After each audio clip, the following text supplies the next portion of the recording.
The fable of Isis and Osiris, as it has descended to us in the account given by Plutarch, has not been greatly amplified by any modern research.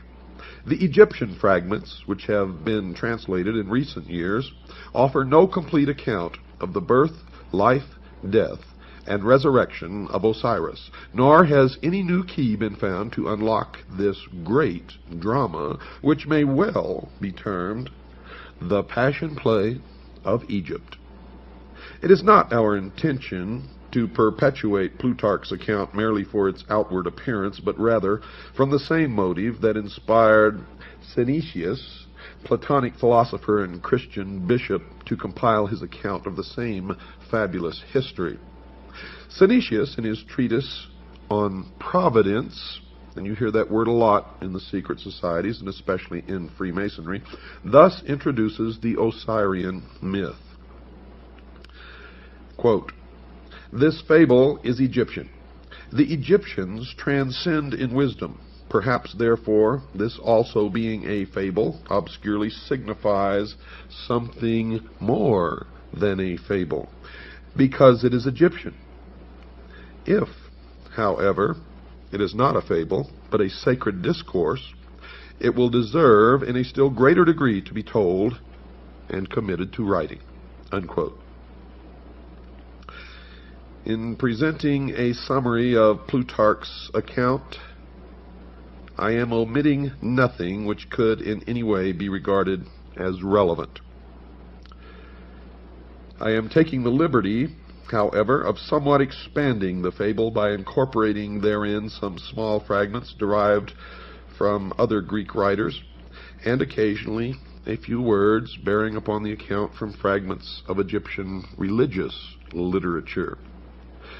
The story, then, is in substance as follows. The goddess Nut, whom Plutarch identifies with Rhea, was the daughter of Shu and Tefnut. She is the wife of Seb, also known as Saturn, and the mother of Ra, or Helios, also known as the sun. Now, if we're to trust Plutarch, she afterwards becomes the wife of Ra, or the sun. Nut is unfaithful to Ra, who, discovering that she is with child by Seb, pronounces a curse upon her that she should not be delivered of her progeny in any month or year. Thoth, which is Hermes or Mercury, who is also in love with Nut, comes to her assistance with a stratagem. He plays at tables with the moon goddess, Selene, and wins from her the 70th part of each of her illuminations. And joining these parts together, he forms of them 5 days, which he adds to the calendar. Previous to that time, the Egyptian year consisted of 360 days, the exact number of degrees in a circle. Now, these 5 days being not part of any month or year, Ra was outwitted. You see, because upon these days Nut brought forth her 5 children at different times in different places. Upon the first of these days she brought forth Osiris, and the place of his birth, according to Diodorus, was Mount Nisa in Arabia, the Happy. Mount Nisa is now Mount Sinai, folks. At the moment of the birth of Osiris, a voice sounded throughout the world, saying, quote, "The Lord of all the earth is born," unquote. On the second day, Nut gave birth to Eroris, the elder Horus. On the third day, Typhon or Set. On the fourth day, Isis, and on the fifth and last day, Nephthys. The Egyptians, therefore, regard the 5 days, which they term the epact or superadded, as the birthdays of the gods, especially venerating the 4th of them, upon which the benevolent goddess Isis came into being. Plutarch further on announces that the 5 children of Nut were not all of the same father, thus contradicting his earlier statement. For he says that Osiris and the elder Horus were the children of Ra, that Isis was the daughter of Thoth, and only Typhon and Nephthys were actually the offspring of Seb. There is another, and even more recondite legend regarding the elder Horus, which denies him the fathership of Ra, declaring him to be the offspring of Osiris and Isis, while they were still in the womb of Nut. Now these accounts we shall consider later. Osiris was given to Pamlis to be educated, and having come to the years of majority, became the king of Egypt. In this high capacity, Osiris applied himself to the civilizing of his nation, turning the Egyptians from their previously indigent and barbarous course of life to a happy and community existence. He taught them agriculture, compiled for them a body of laws for the regulation of conduct, instructed them in the reverencing and worship of the gods, thus establishing Egypt in all the essentials of truth, according to the legend. Now, having brought his own nation to prosperity and enlightenment, Osiris traveled over the rest of the world, converting peoples to his disciplines, not by force, but the persuasion of reason. Osiris was accompanied on this journey by a procession of nymphs and other superphysical beings who filled the air with music and song. In the meantime, Typhon, brother or half-brother of Osiris, had ambition to usurp the throne, but the vigilant Isis, sister wife of Osiris, was too watchful. Typhon, however, having persuaded 72 other persons to join him in his conspiracy, with the aid of a certain queen in Ethiopia named Aso, perfected a plot against Osiris. He fashioned a chest exactly to the measurement of the body of Osiris, which chest he caused to be brought into the banquet hall, where the princes of Egypt were feasting their king's return. Typhon, simulating jest, promised this elaborately ornamented box to the one whose body, upon trial, most nearly fitted it.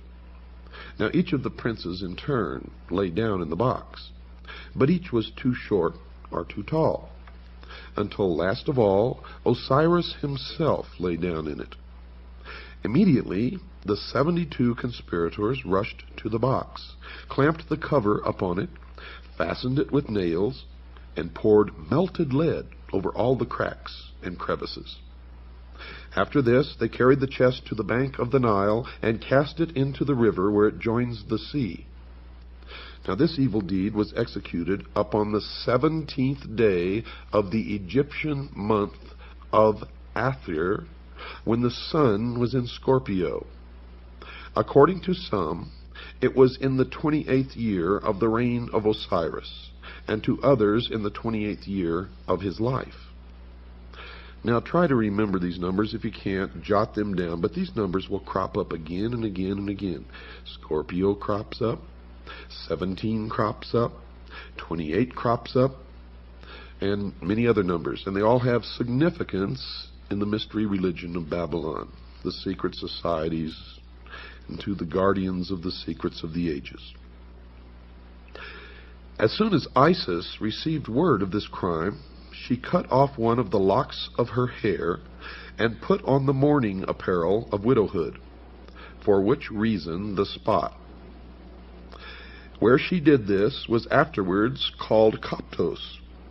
That's Koptos, or the city of mourning. After donning the widow's weeds, Isis set forth in search of her husband's body and wandered about all Europe, wandered about all Egypt, asking all with whom she came in contact. You see, I may be back here in the United States, but a lot of my thoughts, folks, are still in Europe. Finally, some children who had been at play told Isis that they had seen the accomplices of Typhon carrying the chest to the Nile. For that reason, Egyptians regard the words of children as oracular and pay great attention to them. While Isis was searching for her husband's body, she learned that Nephthys, her sister, had by magic insinuated herself into the presence of Osiris before his death, and in the guise of Isis had conceived a son from him.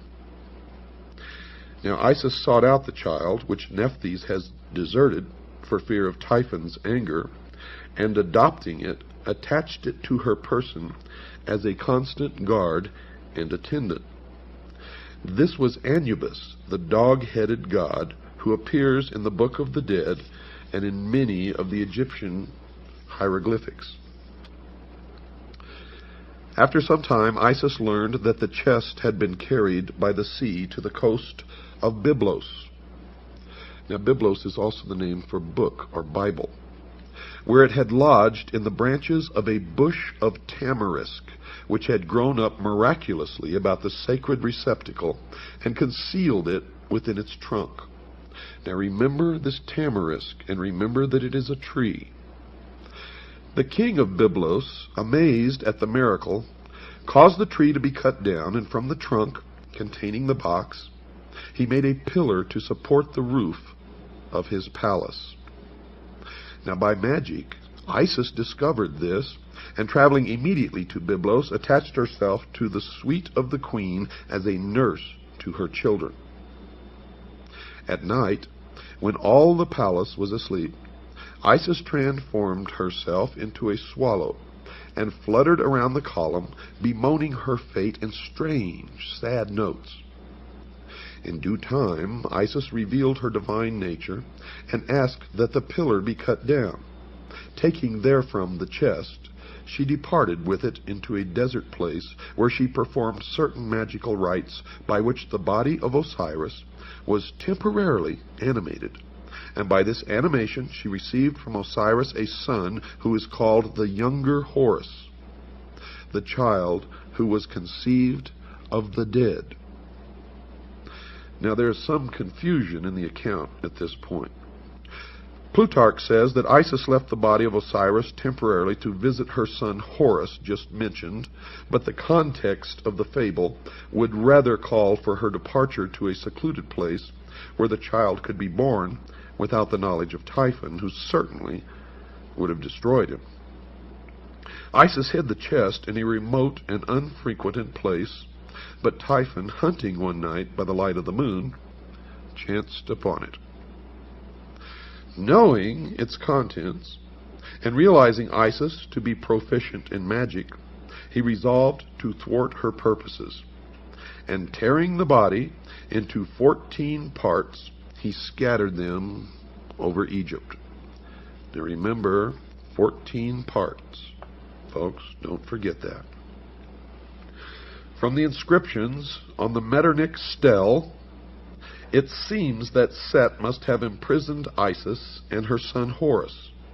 The goddess is made to say, quote, "I am Isis, and I came forth from the house wherein my brother Set had placed me," unquote.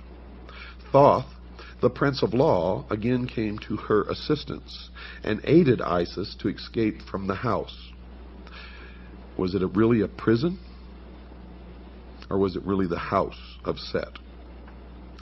Thoth also at this time prophesied that Horus would sit upon the throne of his father and rule the double empire of Egypt. Upon the advice of Thoth, Isis hides the child in a papyrus swamp, thus saving him from the wrath of Set. Isis returning, having left her son at Butos, and fashioning a magical boat out of papyrus, traversed the whole of the empire. As she met with the scattered parts of her husband, she buried each one separately. First, however, encasing it in a magical mummy composed of wax, incense, and grain seed. She finally recovered all of the parts of Osiris except the phallus, or the penis, which had been thrown into the river and devoured by 3 fishes. This organ Isis reproduced in gold. Remember this also. Remember the 3 fishes, for they represent ignorance, superstition, and fear. They also represent the church, the state, and the mob. And remember that Isis reproduced this organ, in gold, and having performed all of the ceremonies necessary to ensure the life of Osiris in the underworld, she returned to her son Horus, and by the theurgic arts, of which she was mistress, saved him from death, from the stings of scorpions. Horus, having grown to man's estate, and having received from his mother the tradition of his father's murder, longed to avenge the evil deed. Osiris appeared to his son in a vision, instructing him in the means by which he could overcome the hosts of Typhon. Now we are led to infer that Horus gathered about him an army which, meeting the hosts of Typhon, battled with them for many days, achieving victory. Typhon, according to the legend, was taken prisoner and turned over to the custody of Isis. Now Isis, being his sister, could not bring herself to put him to death, but set him at liberty, which so incensed Horus that he laid hands upon his mother and removed from her head the insignia of royalty. Thereupon Thoth gave her a new helmet, made in the shape of an ox's head. Typhon next accused Horus of illegitimacy, but Thoth proves his royal descent. Typhon again goes into battle against Horus. In fact, 2 battles are mentioned, in both of which Typhon is worsted. And Horus regains the kingdom of his father, and is regarded, to at least a certain degree, as the actual reincarnation of Osiris. So here you've had a death and a resurrection. After its resurrection in the underworld, the shade of Osiris visits Isis, and in consequence thereof, she gives birth to another son, as it were, by a Holy Ghost, for she knew no living man. This child is called Harpocrates, and Plutarch says of him that he, quote, came into the world before his time and lame in his lower limbs, unquote. Harpocrates is usually depicted as a nude figure, his head adorned with a single curling lock of hair on the right side, this being, with the Egyptians, a symbol of youth or adolescence. He is sometimes depicted with an elaborate plumed headdress or wearing the double crown of the northern and southern empires. His finger is placed to his lips, which Plutarch interprets as a gesture symbolic of his childish and helpless state. The Greeks and Romans, however, considered this gesture to be a symbol for silence or secrecy, and from this has arisen the custom of placing the finger to the lips as a motion for quietness and secrecy, and we do it today. Statues of the god Harpocrates were placed at the entrances to temples and sacred retreats where the dramas of the mysteries were performed, as a sign that silence and secrecy should be observed in the holy places, and that all initiates were bound by vows of discretion. Harpocrates is also sometimes shown standing, and at other times he is depicted seated on the blossom of a lotus, just like Buddha. Although he is usually figured with childish immaturity of body, the imperfection of his lower limbs, as described by Plutarch, is not apparent in any of the Egyptian drawings. It therefore seems that the statements concerning this deformity should be more carefully examined.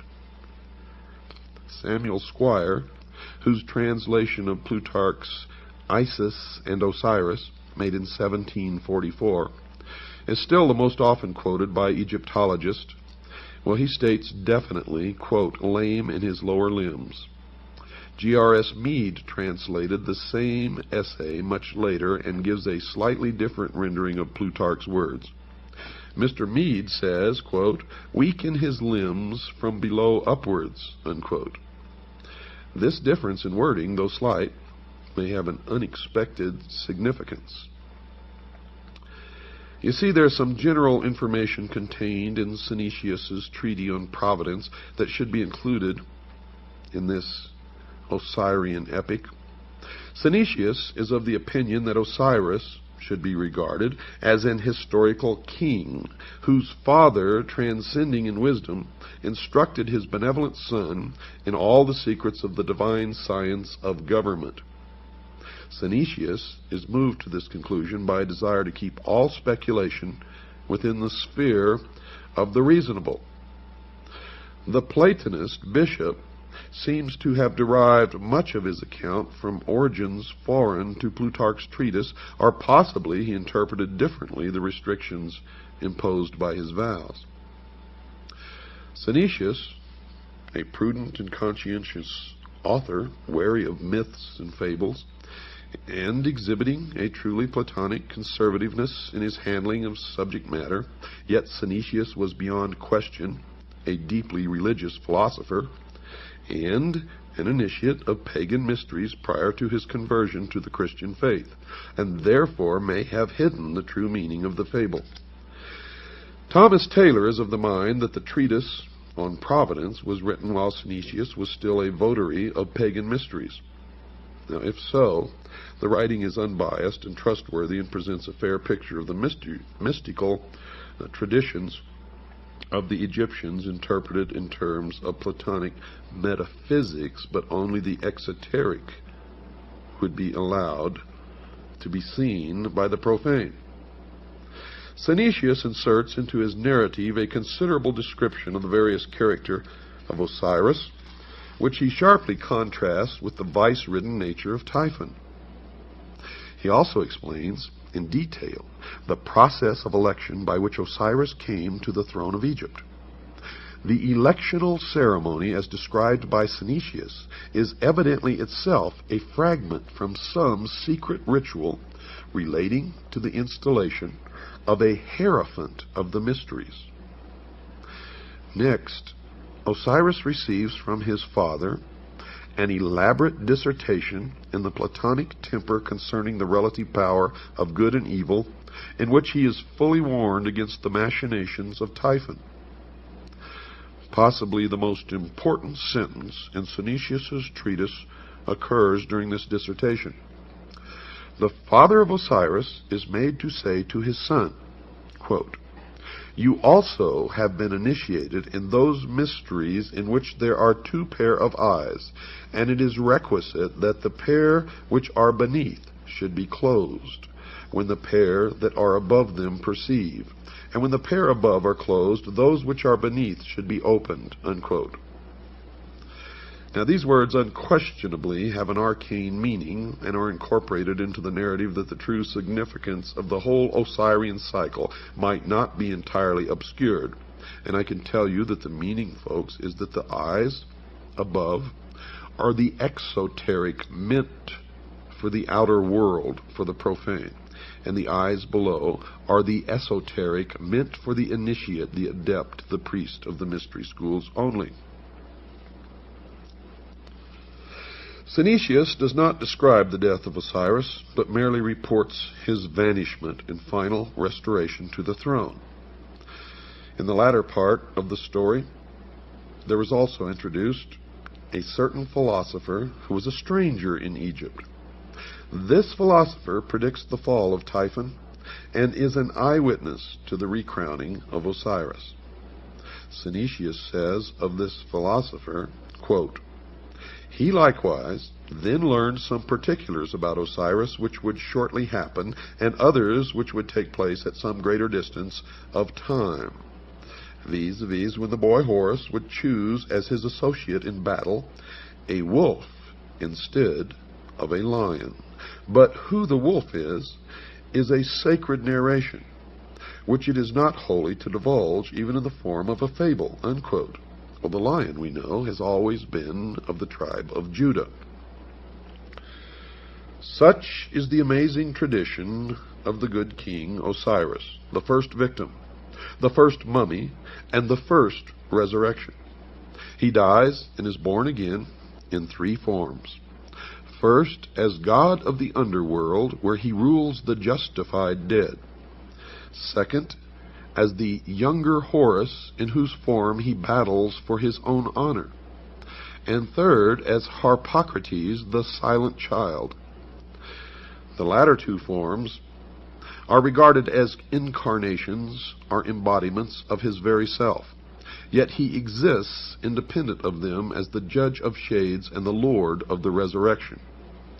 Now we know that Osiris was also known as the sun, and Horus was known as the child, or the young Osiris, the young Horus, the baby Horus.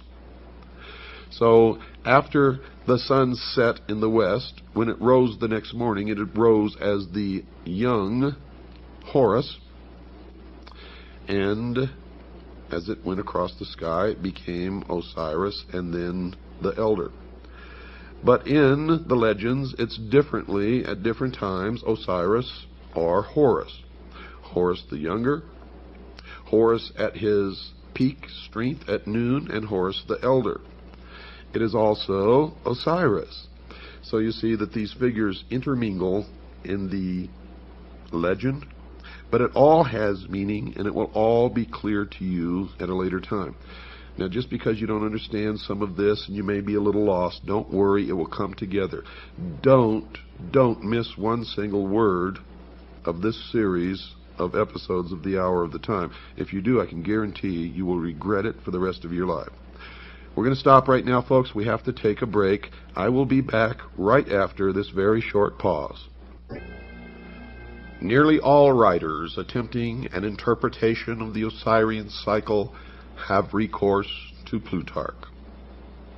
It has seemingly never occurred to Egyptologists that this eminent priest of Delphi might have purposely confused or distorted the fable, or, if not that, might certainly have misdirected the attention of the reader from relevant to irrelevant explanations. Two factors must certainly be taken into consideration when reading Plutarch. First, he was an initiated priest of the mysteries. Of this there can be no doubt. For he himself says, quote, "For the mystic symbols are well known to us who belong to the brotherhood," unquote.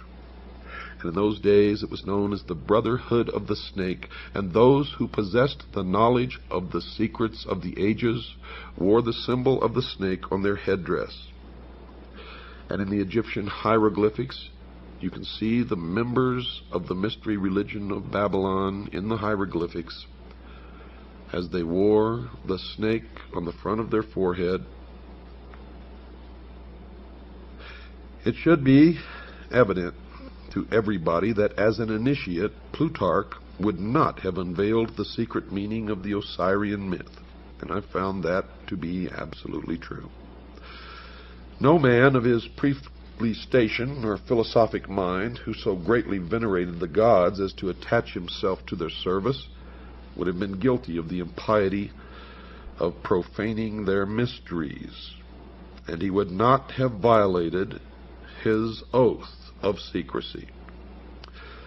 Furthermore, had his treatise actually exposed any of the secrets of the rites, he would most probably have perished miserably, or at least been publicly disgraced. These evils not descending upon him, we must suppose that his book was regarded as harmless and for our purpose, therefore, at least not directly informative.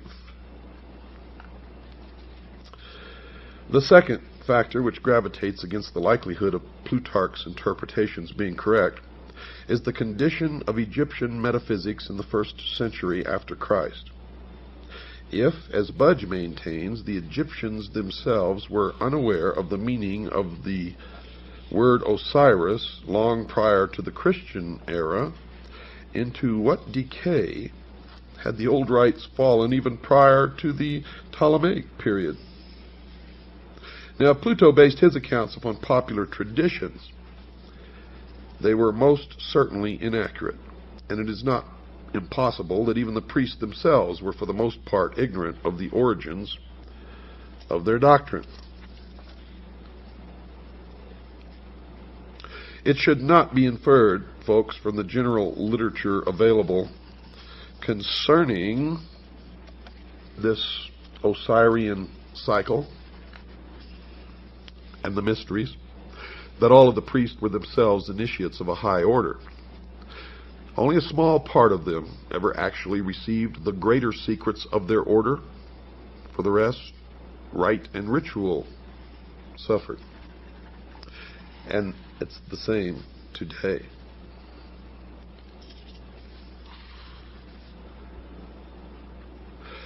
Democritus spent a great part of his life in Egypt, and from the priests of that nation he secured the foundation for his celebrated doctrine of atoms. That's right, folks, atoms, A-T-O-M-S. A doctrine which has survived as a scientific fact to this day. From all these different philosophers who visited Egypt, we shall secure a better estimation of the profundity of Egyptian learning than from even the Egyptian writings themselves.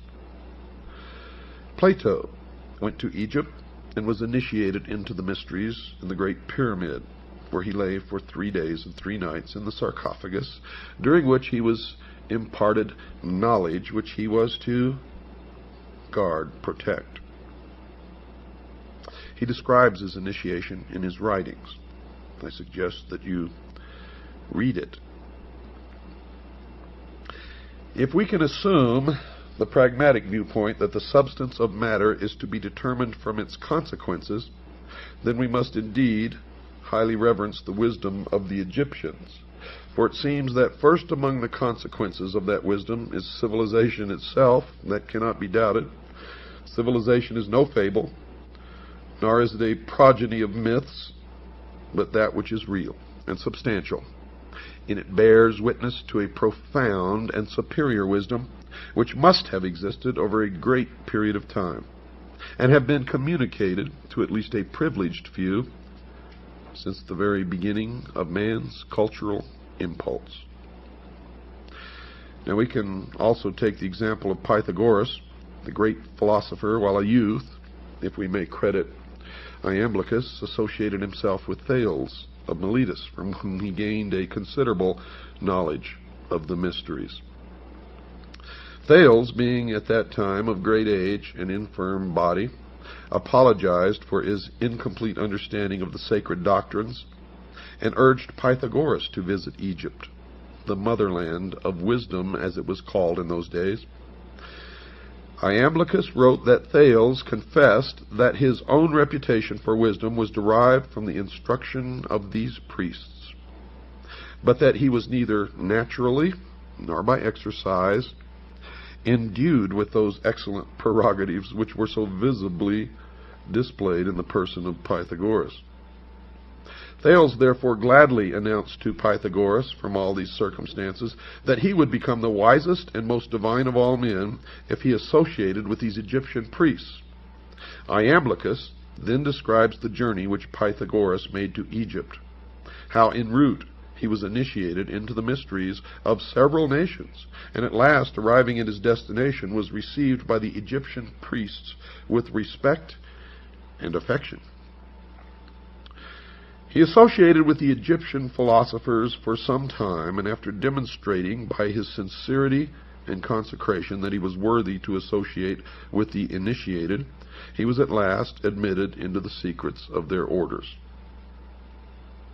Quote, "He spent, therefore," observes Iamblichus, 22 years in Egypt, and the adyta of temples, astronomizing and geometrizing, and was initiated, not in a superficial or casual manner, in all the mysteries of the gods. Pythagoras must be acknowledged among the first of those divine men to whom the race is indebted for the principles of science, art, and philosophy. And are we to presume that so noble an intellect could have spent 22 years pursuing fabulous shadows in Egyptian crypts? If, as some have asserted, Osiris signified merely the Nile, and Isis the black earth rendered fertile by its inundation, could such a fable have so greatly stimulated the admiration of Pythagoras that he would have spent a score of years in the assimilation of the idea? I don't think so. Or again, Would he have spent this great length of time, the very best years of his life, in memorizing the myth-encrusted history of an ancient king who at some remote period had reigned in Egypt and whose memory seemed sufficient to inspire a vast civilization for some 6,000 years? By the way, that's the exact number of years in the calendar of the Mystery School and of the Freemasons. Or would he approach the matter from another of these explanations?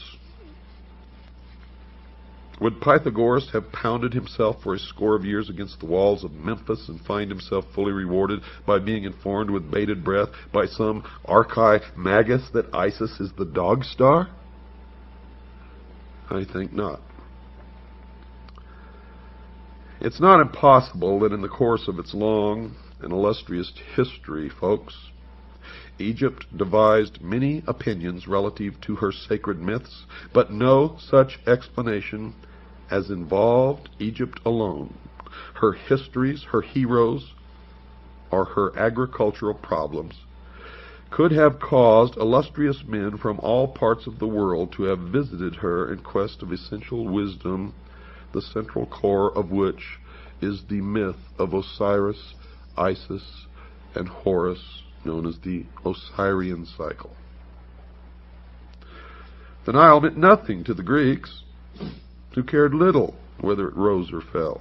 The sneezing you hear in the background is my dog Sugar Bear, who always accompanies me into the studio to do these programs.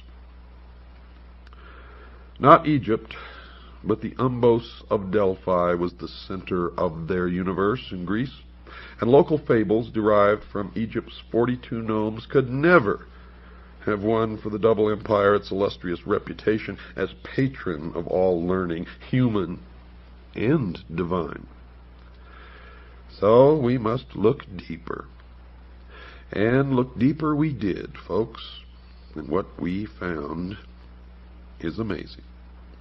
For we found that Osiris and Isis and Horus were not ever have meant to be, nor were they ever real people or real gods or spacemen who came from some other world. Not at all. As we have found in our research, and as I have found in my over 20-some-odd years of research into the mystery schools, they are like all the other symbols of the mystery religion. For the public, for the profane, they are the exoteric, and you may make of them what you wish. The adepts, the initiates, the priests, they don't care what interpretation you give the exoteric meaning. And the esoteric is so entirely different from what you may suspect that the answer will surprise you.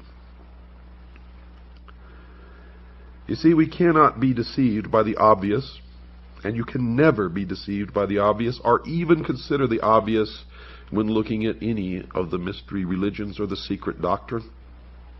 And we cannot allow ourselves to be misdirected by the evident subterfuges, the deceptions of these ancient priests, who so carefully concealed their arcana from the uninitiated world that we, at this late time, may even doubt its existence.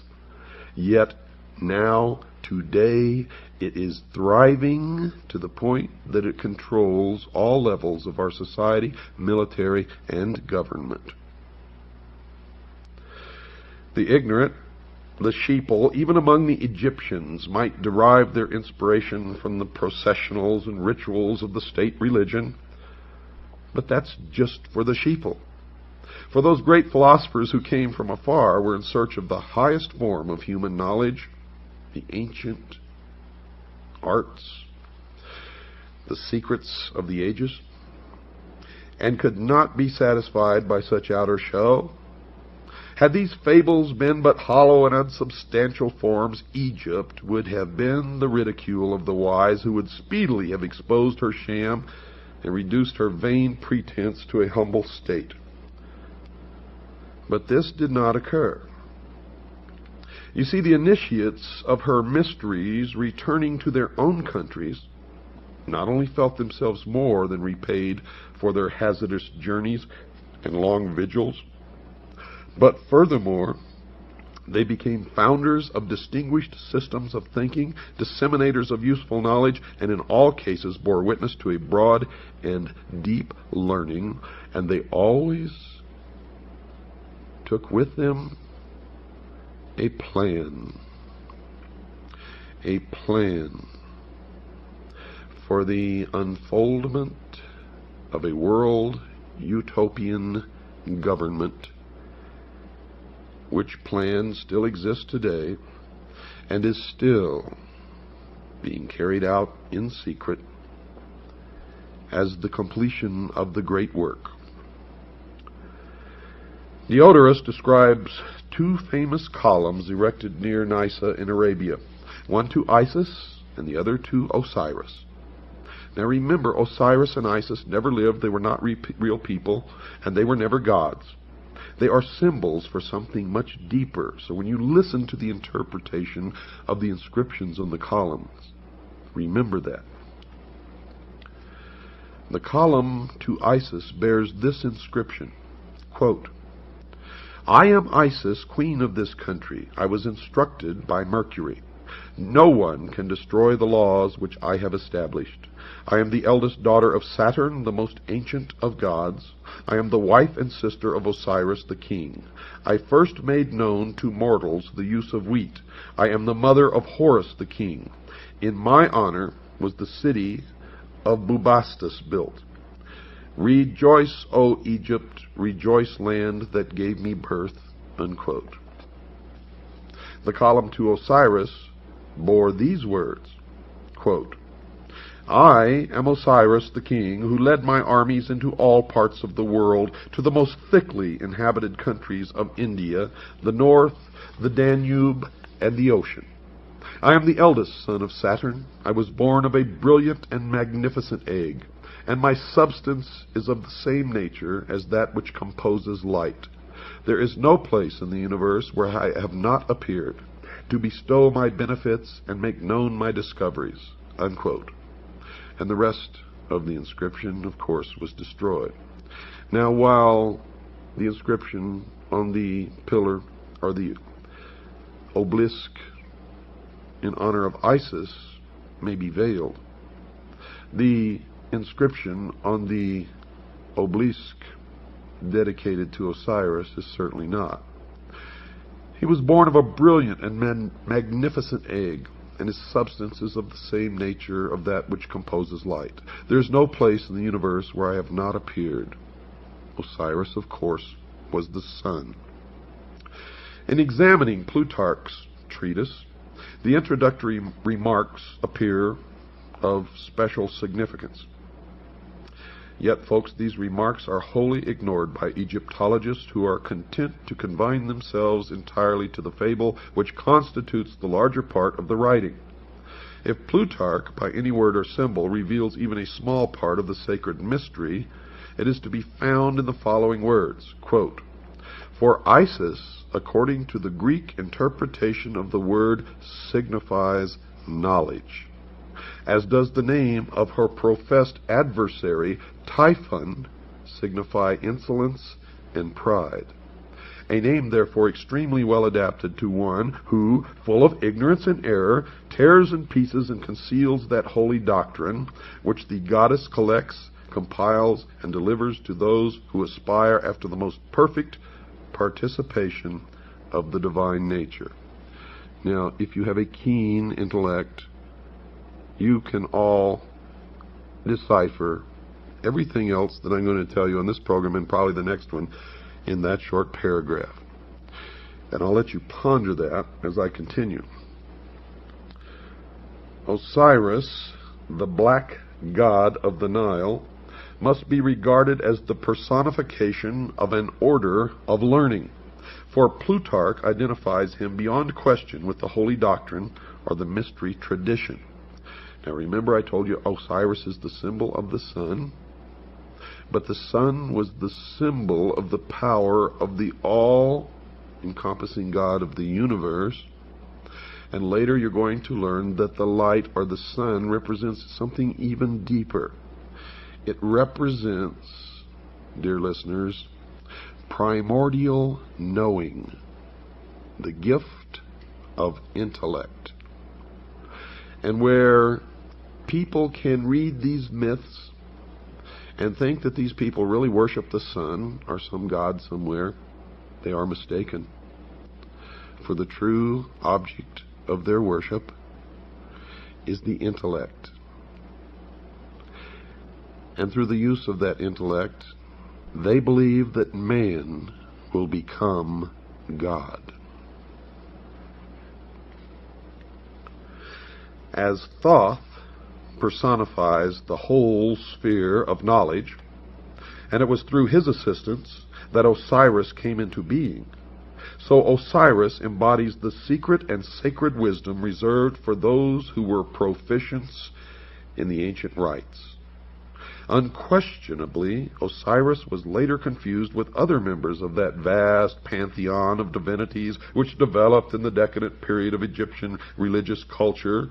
But to the elect, the initiate, the adept, the priest, he represented to the end primordial knowing, that utter realization of truth, undefiled by intellection, unlimited by any mortal procedure, uncircumscribed by the limitation of thinking. You see, he signified not only that divine at-one-ment with the Absolute, which is the end of all illumination, but by his life, death, and resurrection revealed the means by which mortal consciousness could achieve that end. Now remember, at-one-ment. Thus Osiris becomes a dual symbol, being in the first place the esoteric wisdom. Esoteric, folks, means hidden. So he represented in the first place the esoteric wisdom itself, and in the second place the composite order of initiates through whom that tradition was perpetuated. And now we begin to strip the veil from the mysteries. The personality of Osiris thus typifies the institution erected by the ancients to perpetuate the deathless truths of the soul.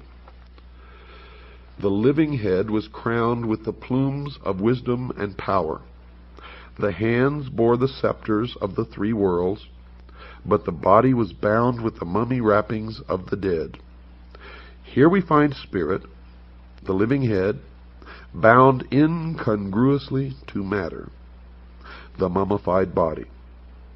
The soul was imprisoned in the narrow bonds of flesh. And one thing, through my research, is certain. Osiris represented the secret doctrine prior to that time when the omnific word, or the lost word, of Freemasonry was lost. Osiris is the first of the 5 children of Nut. And here you begin to part some more veils behind which the mystery resides. He therefore corresponds with the first of the 5 divine kings of China and the 5 exoterically known Dhyana Buddhas of Lamaism. The 5 children of Nut are the 5 continents which have appeared upon the earth, and the 5 races which have populated these continents. Osiris is the primitive revelation of the first race, but as Isis was born upon the 4th day, we find this tradition coming into Egypt through the Atlantean mystery school of which Isis is the symbol, and you will find at the base of all of these things Atlantis.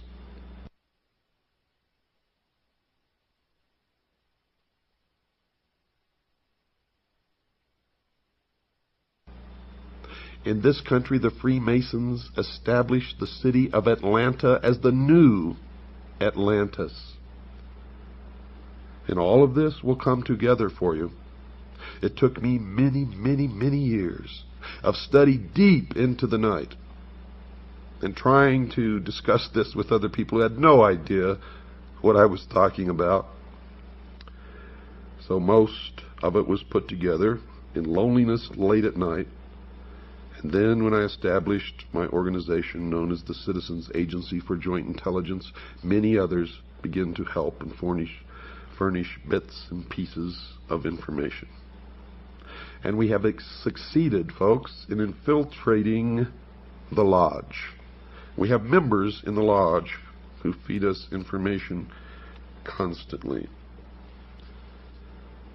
Members whom we taught how to take an oath so that the oath of Freemasonry would not be binding upon them. You have to play sometimes by the rules of the enemy in order to beat the enemy. And we are beating the enemy now. From the reign of Osiris, we glean the following philosophical history.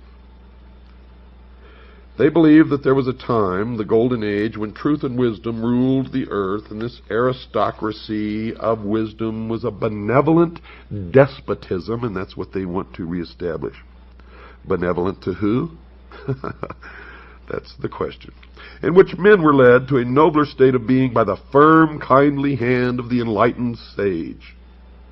This was the divine dynasty of the mythological priest-kings who were qualified to govern humanity by virtue, not only temporal, but by divine attributes.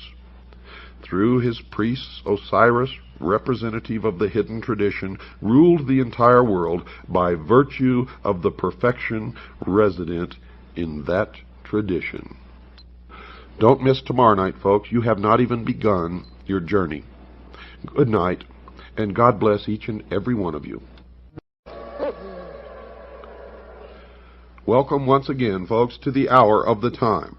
I'm your host, William Cooper, and tonight we continue on our series of the origins, the history, the dogma, and the identity of Mystery Babylon, the secret organization that has infiltrated every level of our society, military, and government, and are bringing about a totalitarian world socialist government that they call the New World Order.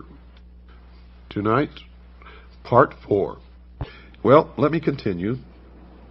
And I think tonight is really going to open your eyes. And remember, we're nowhere near even begun. We got a lot of shows to do on this, folks. And it's going to blow your mind if it hasn't already. I think some of you out there already know that. Now, if we concede that Osiris is the positive pole of the universal life agent, as the mystery school does, then Isis becomes the receptive pole of that activity. He is the doctrine, she is the church. As in Christianity, it is customary to refer to the church as the bride of Christ. So in Egypt, the institution of the mysteries was the great mother, the consort of heaven herself. From this interpretation, we gain a deeper insight into the symbolism of the whole Osirian cycle. Isis, you see, becomes the temporal order of the priesthood, the accumulative body of initiates. She is personified as the temple. She is the mother of all good, the protectress of all right, and the patron of all improvement. Now remember, this is the belief of the mystery schools. I'm not telling you what I believe. What you're learning on this program is what the mystery religion really is. Its origin, its history, its dogma, and its identity. So don't get confused here. Don't get confused. According to the mystery schools, she ensures nobility, inspires virtue, and awakens the nobler passions of the soul. As Diana of Ephesus, she is the multimamia who feeds all creatures from herself. And many of you may have seen illustrations in books or little statues or portraits or pictures on somebody's wall of Isis in the role of the multimamia, where she has many breasts all over her torso and on her legs and arms, all over her body. Well, that's what this represents. As Diana of Ephesus, she is the multimamia who feeds all creatures from herself. Like the moon, she shines only with the light of her sovereign sun, spelled S-U-N, even as the temple can only be illumined by its indwelling truth. So Isis is the moon, Osiris is the sun. And remember what this means, folks. He is the doctrine, she is the church. You see, the Osirian legend, the Osirian cycle, was never about real people. It was never about gods or goddesses. But it is the method by which the real object of worship and the real mystery of the mystery religion of Babylon has been concealed. And it is only one of the ways, as you will see. Typhon, according to the mystery schools, is the embodiment of every perversity. He is the negative creation, the Ahriman of Zoroastrianism. And remember, we talked last Thursday about the movie 2001, and in the beginning of the movie, the musical score that you hear, the name of it is Also Sprach Zarathustra, which is a tribute to Zoroaster, which is the androgynous god. The combination in one of the positive, the negative, good, evil, male, female, etc., etc., etc. It is the concept that Christ is also Lucifer, or that they are twins, and that's what they teach in the Mormon Church. Typhon, according to the mystery schools, is black magic and sorcery, the Black Brotherhood, also known as the Jesuit Order. Nephthys, his wife, is the institution through which he manifests. He is neither a single evil, nor even a sequence of ills, but an infinite diversity of them, indescribably insidious, empowered to infect the fabric of church and state.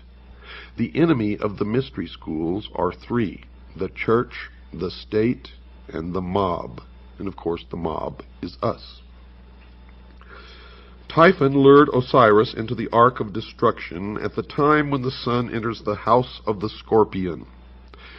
Hence we know him to be the eternal betrayer, or Judas, that ageless Judas who undoes all good things and inevitably presages ruin. He is the power of the physical universe which is constantly seeking to destroy the spiritual values locked within its substances. You will see that they have a talent for turning things around.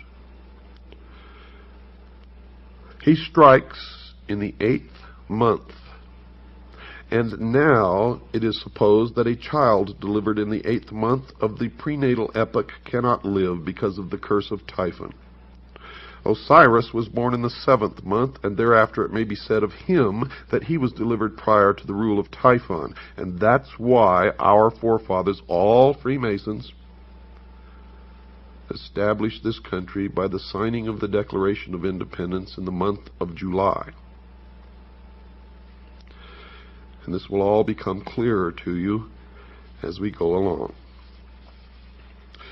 Of all good things, Typhon is the opposer, according to the mystery schools, occupying the position of the eternal negative. This evil monster may well be generalized under the appellation of the adversary. In the initiation rites, he is also the tester, or the trier. Quote, "The Lord who is against us," unquote. According to the mystery religion, he is the personification of ambition, and ambition is the patron of ruin. It was ambition that set Typhon plotting for the throne of Egypt, designing how he should destroy the power of his brother. A learned Jesuit father sees in Typhon Cain, and in his brother Osiris Abel. If such a parallel actually exists, then the biblical allegory is susceptible of the same interpretation. But you see, they have twisted everything around. Adam Weishaupt, the founder of the Illuminati, was a Jesuit priest and a professor at Ingolstadt University, which is a Jesuit university. The Jesuit order was founded by Ignatius Loyola. He was the head of the Ilumbrados in Spain, which is the order of Illuminati long before Adam Weishaupt even came along.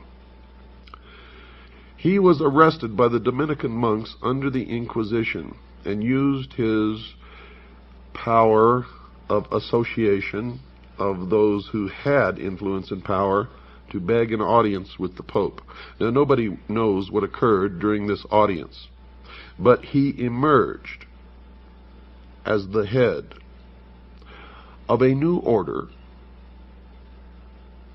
called the Jesuits.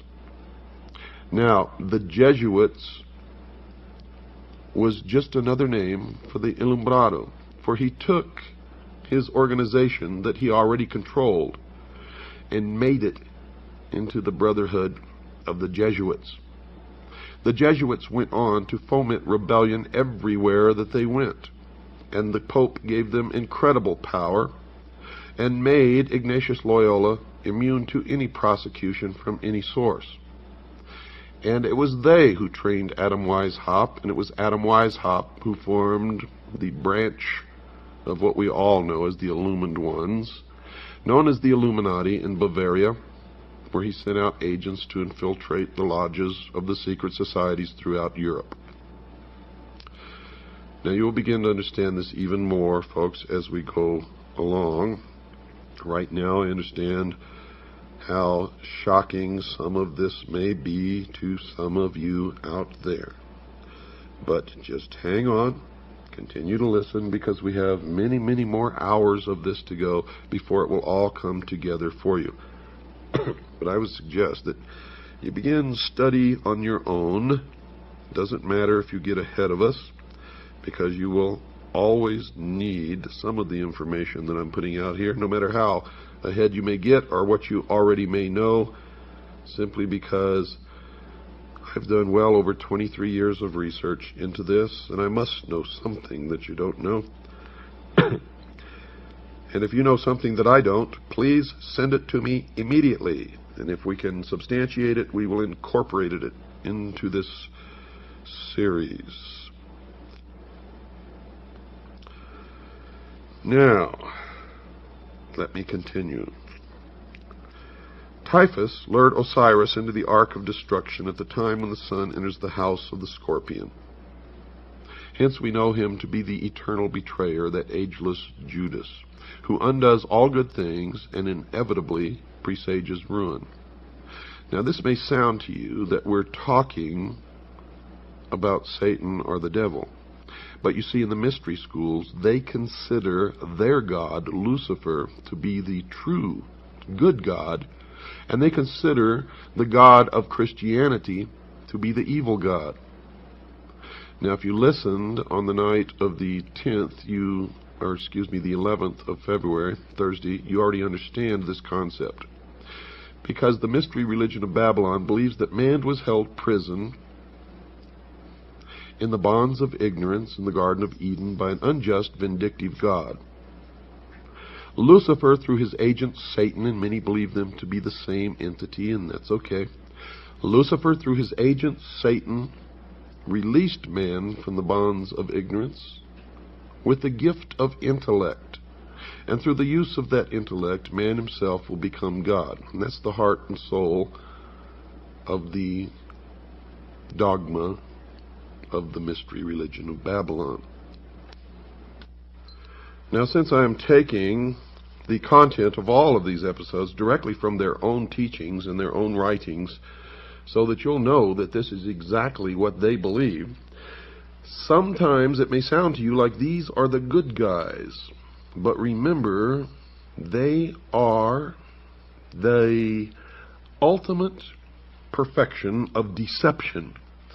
And they have intentionally made it this way so that they can get people to join them and stay with them until they're so deeply involved and committed that it's too late. And that is why the degrees of initiation. So stick it out and you'll find out that these guys are the greatest liars, deceivers, manipulators, and scum that exist upon the face of the earth. Typhon in their teachings is the desire of the few pitted against the good of the many. Now, if you understand what I just said, you understand that these are communists, socialists. They believe Typhon is the spirit of dissension and discord that breaks up unity of purpose by setting factions against each other so that great issues lose the name of action. The desire for riches, pomp, power, and, listen to this, folks, sovereignty, by which this evil genius was obsessed, reveals the temptation by which humanity is deflected from its ultimate goal and led into the byways of sorrow and despair. Typhon, the queen of Ethiopia, and the 72 conspirators represent the three destructive powers preserved to modern Freemasonry as the murderers of the master builder Hiram Abiff. You will see that Hiram Abiff was never murdered. In fact, in the Bible you will see that when the Temple of Solomon was completed, he went back home to Tyre. But in the Freemason legend, Hiram Abiff, the master builder, was killed and the temple was never completed. So everybody is blaming all of this upon the Jews. It is not the Jews, folks, because all of this is a front. It's symbology for what they really, really mean. Hiram Abiff was really, folks, Jacques de Molay of the Knights Templar. And all of this will make much more sense to you several shows down the road, because we have lots and lots of information to go through before you put it all together. Now, these three destructive powers preserved to the modern mystery school known as Freemasonry as the murderers of the master builder Hiram Abiff, who was really Jacques de Molay, are ignorance, superstition, and fear, what they call the destroyers of all good things. When you get even deeper into their teachings, you find out that ignorance, superstition, and fear stand for the state, the church, and the mob. And those are the things that they have sworn to destroy and substitute themselves as the ruler of the world in a benevolent despotism, a totalitarian socialist state. Because from the very beginning, these people have been pure, true communist socialists. They are the heart and soul and core of international socialism. They believe the advent of greed and perversion marked the end of the Golden Age, the Osirian Age, which the Osirian cycle is just a symbology of this. And the Golden Age, of course, golden, oro, always has stood for the sun. Osiris is representative of the sun. And outwardly these people worship the sun, but the sun is just another symbol for their god Lucifer, the light, the intellect. And with the good prince Osiris, the deeper truth returned to his own land. He became the victim of a hideous plot. So what is this mysterious chest, so beautiful in its outer appearance, but so fatal in its application? Well, folks, Plato, who was wise in the wisdom of the Egyptians and who was an initiate of the mystery school, would have answered that it was the body that lures the soul into the sorrows of generation. Now, if this interpretation is projected into the social sphere, the chest becomes symbolic of material organization. Witness the application of this thought to Christianity, where the pomp and glory of the outer show of a vast ecclesiastical mechanism has all but destroyed the simplicity and dignity of the primitive revelation of the mysteries. That is their exact words. See, I didn't make that up. Those aren't my words. Those are the words of the mystery school. And it is an indication, if you didn't think so yet, that Christianity is their enemy. They intend to destroy Christianity and all Christians. The blood will flow when the new world order takes power in the world. And if you sit back and say, well, I'm not worried because I'm going to be raptured, I feel sorry for you, because you are going to suffer tremendously. Because in my research, I have found that most of the theologians in the Protestant religion of all denominations who are responsible for this doctrine of the rapture are Freemasons. And they are in control of the World Council of Churches. They are responsible for the bringing together of the different religions in the World Council of Churches to attempt to merge them all into one and then change the doctrine to the New World Religion. And if you don't believe that, you get off your little butts and go out there and start looking instead of just listening and accepting. For it is true. And their doctrine, folks, is Zionism. I can tell you right now, Jerry Falwell has admitted publicly that he is a Zionist, and we know that he is also a member of the mystery schools, and many others that you follow blindly instead of reading the words of Jesus Christ. You're all split up.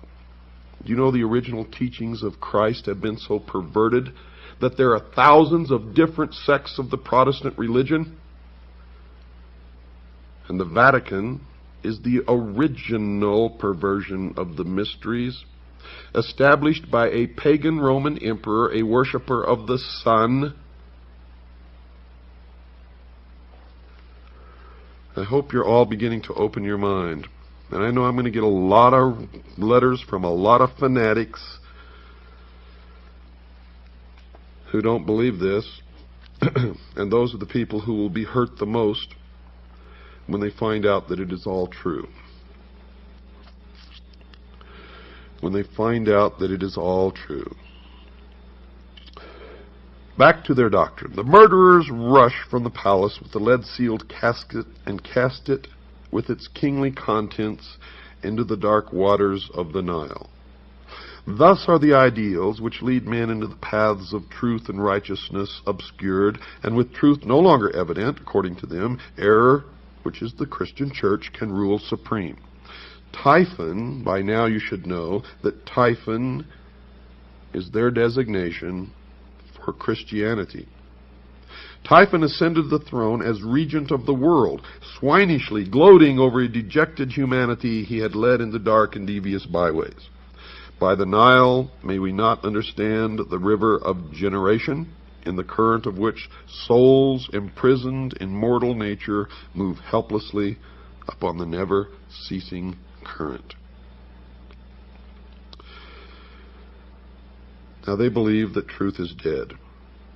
And according to their belief, with truth dead, or at least exiled to the invisible world, material facts were superseded by opinions. Opinions bred hatreds, and men finally fought and died over notions both senseless and soulless. And that is another deception and another lie. For in my research I have found that in every instance of the most terrible things and wars that have ever happened on the face of the earth, these men are the ones who have brought it about. Have brought it about. Greed became the dominating impulse, they say, gain the all-absorbing end, and ruthlessness the all-sufficient means. In the dark ages of uncertainty, when reality hid its face and no man dared to know, the leering Typhon ruled his ill-gotten world, binding men to himself by breeding 1,000 uncertainties to sap courage and weaken conviction. Men ask, why seek to know? Knowledge does not exist. Life is a cruel jest, purposeless and of short duration. Because the human mind demanded intellectual expression, Typhon sowed the seeds of intellectual confusion, so that numerous orders of learning appeared which were convincingly plausible but untrue. These various orders of thought survived by catering to the weaknesses and limitations of the flesh. Today, our great industrial civilization is feeling the heavy hand of an outraged destiny. The evil genius of our ambitions has again undone us, and our follies crumble about us. Typhon rules the world, for the earth today is the arena of the ambitious. Remember? Typhon is their symbol for Christianity. Don't go away, folks. I've got to take a short break. I'll be right back after this short pause. I want you to have a pencil and paper with you. I'm going to give you some information. I shall return. Well, that didn't take long, did it? Tonight's show, folks, is brought to you by the Pilot Connection. The Pilot Connection. Write down this address. 6333 Pacific Avenue, Suite 334, Stockton, California, 95207. That's 6333 Pacific Avenue, Suite 334, Stockton, California, 95207. Or you can call them at area code 209-957-5493. That's 209-957-5493. Who is the Pilot Connection, and what do they do? Well, the Pilot Connection is an organization, a First Amendment educational society that specializes in teaching people the true law about income tax. Did you know that income tax is voluntary? Well, it is, folks. But you just can't go and stop paying income tax and say, I volunteer not to pay, because you've entered into certain adhesion contracts which make you liable for income tax. But the Pilot Connection can tell you how to untax yourself legally and lawfully, so that you never have to file another return, pay another nickel of income tax, or maintain the records that those designated as taxpayers because of their adhesion contracts have to do. No, if you go through the Pilot Connection, you will become legally designated a non-taxpayer. I am a member. I have done this, so have tens of thousands of other people. And I can tell you that it is true, that it works, and that you will have no problem with the IRS, unless, of course, Congress changes the laws down the road, and then we will have to see what those changes are if they do that. And if they change the law and then it becomes binding that we have to do it again, then we will have to do it. Okay. Now, if you would like information on how to join the Citizens Agency for Joint Intelligence, which is our private intelligence organization, the largest and the most successful in the world, and if you've been listening to this program, you know that that is true. Now, if you'd just like to join, send us $45. Just send $45, tell us you want to become a CAGI member, and we'll put you on the rolls and send you all your information, your press credentials, and everything else that you get along with your membership. And believe me, it's well worth your while. Your money comes back to you 1,000-fold, as our members, our current members, will be happy to tell you. That is, if you use the benefits. Or if you would like a packet of information, or if you'd like to purchase my book, Behold a Pale Horse, which is 500 pages of the most suppressed information ever published in the history of the world. Call Stan. Talk to him. He's my right-hand man. His number is 602-567-6109. That's 602-567-6109. Or just write to Stan and ask him for a packet of information. Write to Stan, S-T-A-N. Post Office Box 889, Camp Verde, Arizona, 86322. That's Post Office Box 889, Camp, spelled C-A-M-P, Verde, which is Spanish for green, spelled V as in Victor, E-R-D-E, Arizona, 86322. Well, let's get back to where we left off, folks. What then of Isis, the mother of the mysteries.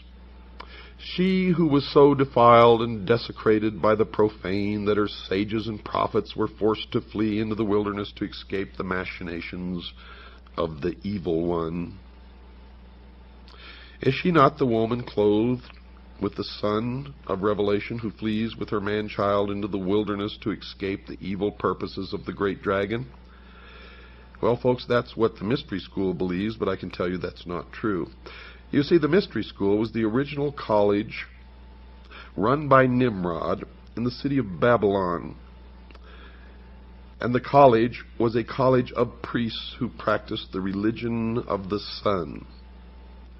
The college, the adepts, the initiates, the priests were scattered all over the world when Seth, the son of Noah, came with an army and defeated Nimrod. And this is where the legend really comes from, because Seth chopped Nimrod up into little pieces and scattered him all over the land. In the legend of the Osirian cycle, Osiris was chopped into 14 pieces.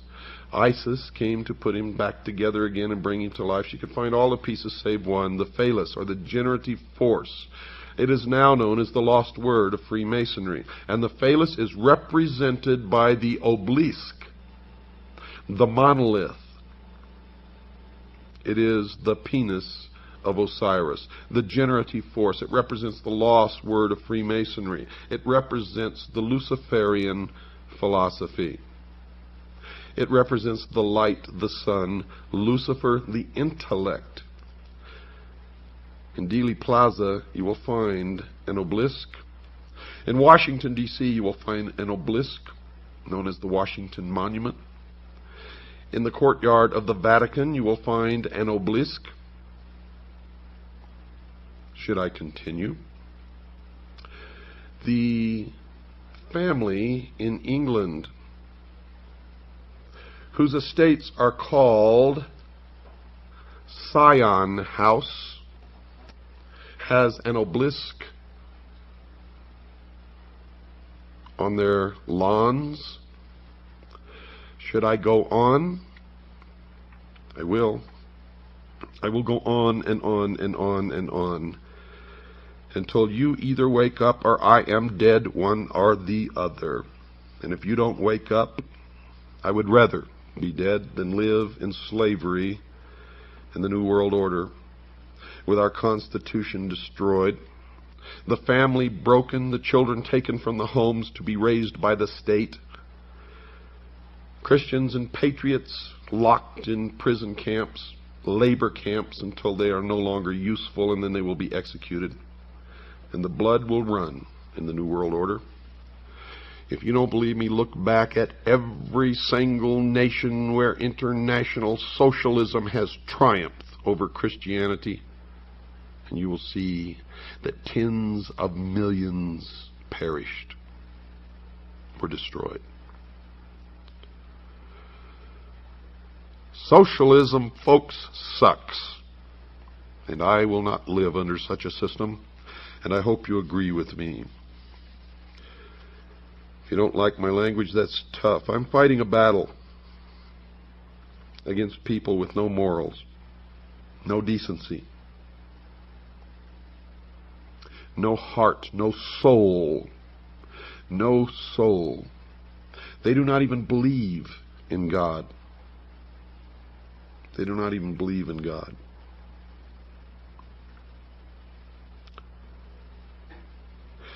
The glory of Egypt, according to these people, ceased with the death of Osiris. The mighty temples still stood, but the God who illuminated them had gone. The priests bowed helplessly before the dead embers of their altars. And one by one the sanctuaries crumbled into ruin, and the custodians of these ancient truths hid themselves in obscure corners of the earth, lest they be hunted down and slain for the sin of dreaming and hoping for a better day. Isis then, as the scattered but still consecrated body of initiates, began the great search for the secret that was lost. And this is all in reference to Seth's army scattering the college of priests in the ancient city of Babylon. And later it refers to the Knights Templar. who brought the mysteries from the Middle East to Europe. In the beginning, folks, they were never a part of the Catholic Church, as you will learn, and they still exist today, regardless of what you've ever been taught. For they are the mystery school today. In all parts of the world, according to their teachings, the virtuous raised their hands to the heavens, pleading for the restoration of the reign of truth. This congregation of those who prayed, who labored, and who waited, the great congregation of a world in anguish, this is Isis in sackcloth and ashes, searching for the body of her Lord. Searching in all parts of the earth and throughout innumerable ages, inspired men and women, the congregation of the just, at last rediscovered the lost arcana and brought it back with rejoicing to the world over which it once ruled. Isis by magic, for the initiated priests were all magicians, and they are magicians today, resurrected the dead god, and through union with him brought forth an order of priests under the collective title of Horus the hawk, the all-seeing bird, whose eye is on the reverse of the great seal of the United States of America. These were the herd Shesta, or the companions of Horus, and the chief of these, called by Lewis Spence the chief of the mysteries par excellence, appears to have worn the dog-headed mask of Anubis. Anubis was the son of Osiris by Nephthys, the material world, therefore represents the divine man, or the mortal being, who rose to enlightenment. And those who rose to enlightenment were considered illumined. Collectively, they are known as the Illuminati. And all of you who have fallen for the scam that the Illuminati does not exist, they do. For the term Illuminati merely refers to the collective body of those who are illumined or enlightened, and they are the Illuminati.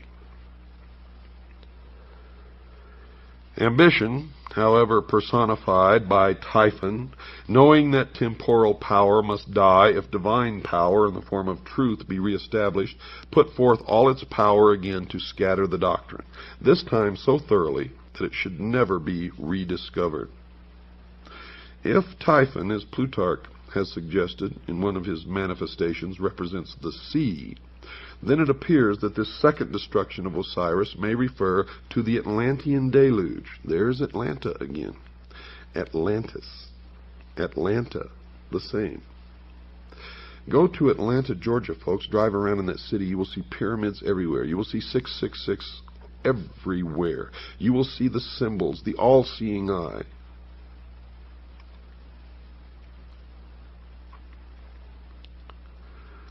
Osiris may refer to the Atlantean deluge, by which the doctrine was swallowed up or lost, and its fragments scattered among all of the existing civilizations of that time. And the story continues. The body of Osiris, the secret doctrine, is divided into 14 parts. Remember, Osiris was chopped into 14 parts. They found all save one, the phallus or the penis of Osiris. Well, the body of Osiris represents the secret doctrine. It's divided into 14 parts and divided among the parts of the world. And the lost word of Freemasonry is the generative force, the lost part of Osiris, the lost part, the secret of the secret doctrine. So we must therefore understand that it was scattered through the 7 divine and 7 infernal spheres. The locusts and tails of India are by different symbolism through the 7 worlds which are without and the 7 worlds which are within. The Kabbalah of the Jews. Bacchus was torn into 7 pieces by the Titans and Osiris into 14 pieces. To use the words of Faber, quote, both these stories are in substance the same, for the second number is merely the reduplicate of the first. By a variation of much the same nature, the ancient mythologist added 7 Titanides and 7 Kabiri to the 7 Titans, unquote. The parts of Osiris were now scattered so hopelessly that ambitious Typhon, or the Titans, felt his authority to be secure at last. But wisdom is not thus easily to be cheated. Listen to this carefully, folks. This is their own words. In the dark retreats of Islam, the Sufi explored the depths of nature. Among the Jews, the learned rabbins unraveled the intricate skein of Kabbalism. Among the Greeks, initiates rose to life through the nocturnal rituals of Eleusis. In India, neophytes were brought to the contemplation of the triple-headed Brahma at Elephanta and Ellora. Through the Middle Ages, the alchemists in their retreats explored the infinite chemistry of existence. The Illuminati sought the pearl of great price, and Rosicrucian adepts sought to recast the molten sea. All these together were but Isis, still searching for the members of her Lord. At last, according to the tradition, all these parts were restored again but one. But this one could not be returned. Now you understand why I tell you it's not the Jews, folks. If you're persecuting the Jews, you're making a big mistake. It is some of the Jews. It is some of the Catholics. It is some of the atheists. It is some of all of the people of all of the nations and races and religions of the world. And outwardly, if they attend a church in your neighborhood and profess to believe in that religion, it is a lie. It is how they gain influence and power in that community. For they worship one God and one God only in the temple without windows, the headquarters of which in this country is exactly 13 blocks from the White House. The Egyptian allegory tells us that the phallus of Osiris was swallowed by a fish. Now, folks, this is most significant, and we may even infer that mankind itself is the fish, but it even goes any further, for this age has been known as the age of Pisces, the fish. The significant force and the power in the age of Pisces was Christianity, and the fish actually refers to Christianity. The phallus being the symbol of the vital power of the mystery school, and so used in Egyptian hieroglyphics. The phallus, then, is the lost word which is not discovered, but for which a golden replica is substituted. In the Egyptian hieroglyphics, the physical body after the death of the soul or its departure therefrom is called the Khat, or K-H-A-T, and the hieroglyphic for this is a fish. Thus, the physical body of man is definitely tied up in symbolism with the creature which conceived Sun, Horus, a term concealing the collective body of the perfected adepts who were born again out of the womb, swallowed the triple phallus of Osiris, the threefold generative power. This golden phallus is the three-letter word of Freemasonry, concealed under the letters A-U-M. And all of those of you in the New Age movement, or all of those of you who fell for all these gurus who came over here and taught you to sit and meditate, and while you were meditating, hum this Aum, A-U-M. The golden phallus is the three-lettered word of Freemasonry concealed under the letters A-U-M. How do you feel, sheeple? And why do you do these things? Because somebody tells you to. Isis, by thus modeling and reproducing the missing member of Osiris, gives the body of the god the appearance of completeness, but the life power, folks, is not there. Isis, the priesthood, with their initiatory process, had accomplished all that could be accomplished by natural philosophy. Therefore, recourse is again had to magic. The golden phallus is rendered alive by the secret processes rescued from the lost book of Thoth. Thus the divine power of Osiris is restored through the regeneration of man himself and the processes of initiation. In the Greek system, man was rendered divine because his composition contained the blood of Bacchus, they believe, and in Egypt because it contained the seminal power of Osiris. The institutions raised in the world to perpetuate the deeper truths of life, according to them, labored on through the centuries, seeking for the lost key, the living crux ansata, which, if rediscovered, would enliven and impregnate the whole world and restore the good king Osiris to the throne left empty by his cruel death. The purpose of the Osiric rite is therefore revealed as twofold. The first motive was the almost hopeless effort made by the bereaved Isis to restore her husband to life. She hovers above his corpse in the form of a bird, trying to restore his breath by the fluttering of her own wings. This ceremony is concealed in the Book of the Respirations. The causing of Osiris to breathe again is the great abstract ideal. The second and more imminent motive which actuated Isis was to avenge herself upon Typhon, Christianity, and to destroy his power over the world. This she determined to accomplish through her immaculately conceived son Horus, which is a term concealing the collective body of the perfected adepts who were born again out of the womb of the mother, Isis, the mystery school. Now we can apply this analogy to a great modern system of initiation called Freemasonry, which has certainly perpetuated at least the outer form of the ancient rites to the profane or to the members on the lower rung of the initiatory ladder.